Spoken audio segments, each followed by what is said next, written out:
لائحة المنتخب المغربي المستدعاة لنهائيات كأس العالم لأقل من 17 سنة قطر 2025.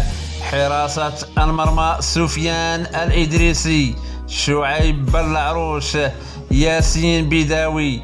خط الدفاع حمزة بوهادي، إلياس العرباوي، يوسف بلحسن، نسيم المسعودي، إدريس آيد الشيخ، منصف زكري، إلياس حداوي.